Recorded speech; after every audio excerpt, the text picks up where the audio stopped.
دنیا میں جتنے بھی لوگوں نے اپنے رہنما بنائے ہیں، میں نے ان سے پوچھا کہ کیا جس رہنما کے پیچھے تم چل رہے ہو، جس کے اقتداء کے پیچھے تم چل رہے ہو، جس کی تم اقتداء کر رہے ہو، تم گارنٹی دے سکتے ہو کہ یہ رہنما اور یہ اقتداء 100% کامیاب ہے یا 100% اس کے پیچھے چلنے میں کامیابی کا راز ہے؟ میرے رہنما کے پیچھے چلو، کوئی کہتا ہے میرے مقتدیٰ کے پیچھے چلو تو مولا مجھے کوئی بتانا، یہ بھی نہیں چاہتے۔ اللہ دھماکے میں شروع ہو گئے، سبحان اللہ کا ابھی بھی نہیں ہوا کہ اللہ اس کو جستجوے حق کی تلاش کرنے والے کو حق کا دروازہ نہ بتائے۔ اللہ نے پھر ایک دروازے کی طرف مجھے نشاندہی کی ہے۔ مجھے ابا نے ایک جملہ کہا، وہ جملہ میرے دل پر دماغ پر نقش ہو گیا، میرے دل پر نقش ہوا۔ عمر کو بڑی تکلیف ہوئی، عمر فاروق بتائیے گا کون سا جملہ؟ کہنے لگے جملہ یہ تھا، مجھے پھر ابا جان نے کہا عمر تجھے پتا ہے تو جو بکریاں لے کر گیا تھا ایک بکری ان میں سے کم ہے، تو بکریاں نہیں سنبھال سکتا، تمہیں آنے والے وقتوں میں کیا کرنا ہے؟ عمر فاروق کہتے ہیں یہ جملہ وہ تھا میرے دل پر لگا، میرے دماغ پر نقش ہو گیا، لیکن ایک وقت آیا کہ میں محمد رسول اللہ کی غلامی کے لیے اس دروازے پر آیا۔ وہ عمر جو بکریوں کی حفاظت نہیں کر سکتا، پھر دنیا نے دیکھا اسی عمر کے دور اقتدار کے اندر، اسی عمر کے دور حکومت کے اندر ایک ہی کاٹ کے اوپر شیر اور بکری اکٹھی پانی پیا کرتے تھے۔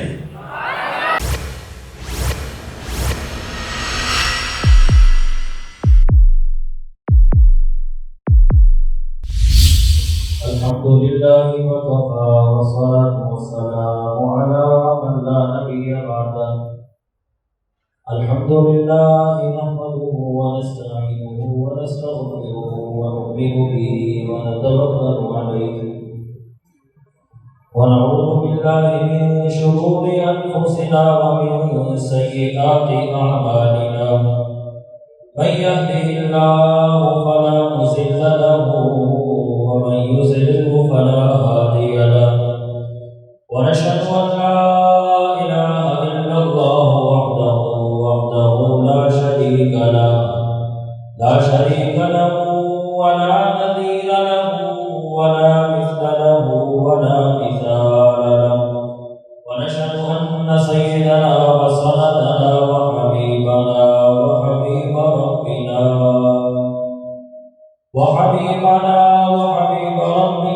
وطبيبنا وطبيب قلوبنا مولانا محمدا عبده ورسوله۔ قال الله تبارك وتعالى في القرآن المجيد والفرقان الحميد: لو أنزلنا هذا القرآن على جبل لرأيته خاشعا متصدعا من خشية الله، وتلك الأمثال نضربها للناس لعلهم يتفكرون۔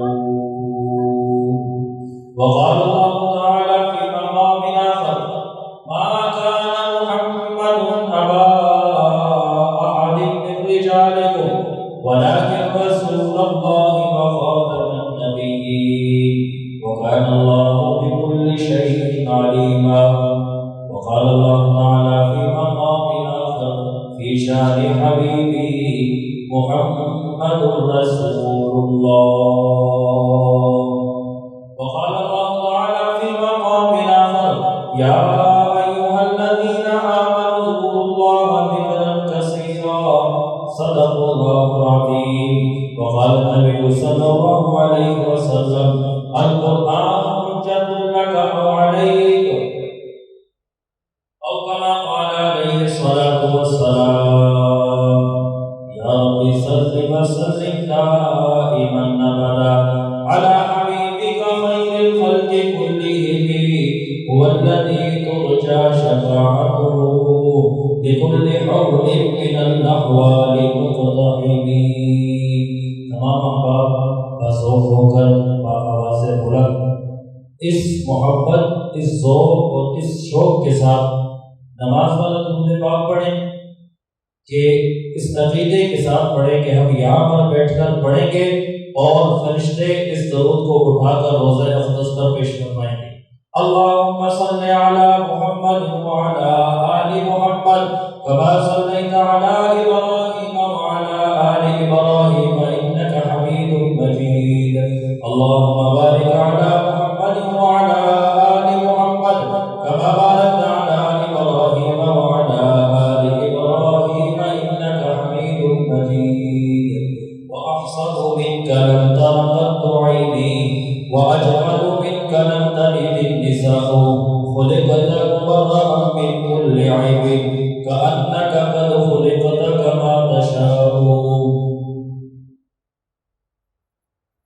میرے محترم معزز میزبان مکرم قاری محمد حیات صاحب اور قاری محمد مصطفیٰ صاحب دامت برکاتہ کا میں مشکور و ممنون ہوں کہ پہلی مرتبہ آج اس عظیم الشان عظمت قرآن و تاجدار ختم نبوت کانفرنس میں مجھے انہوں نے بطور مہمان دعوت دی ہے. اللہ رب العزت سے دعا ہے اللہ تعالیٰ میری اور آپ کی مختصر یہ حاضری قبول و منظور فرمائے. سارے زور سے آمین کہہ دو. اللہ رب العزت میرا بولنا آپ کا آنا قبول و منظور فرمائے. ماشاءاللہ علماء کرام کی بھی کثیر تعداد موجود ہے اور مجھ سے قبل بھی چونکہ وقت کافی طویل ہو چکا ہے بہت سارے حضرات نے اپنے اپنے کلام پیش فرمائے اپنے اپنے انداز میں. مجھے چونکہ حکم تو یہ ہے کہ وقت لگائیں. ہمارے یہاں چونکہ میں اسلام آباد سے تعلق رکھتا ہوں تو اسلام آباد میں ٹوٹل 20 منٹ کا رواج چل رہا ہے. بس 20 منٹ بیان ہوتا ہے اور شارٹ کٹ وہ پہلے سے بتا دیتے ہیں حضرت 20 منٹ سے اوپر نہیں لگانے.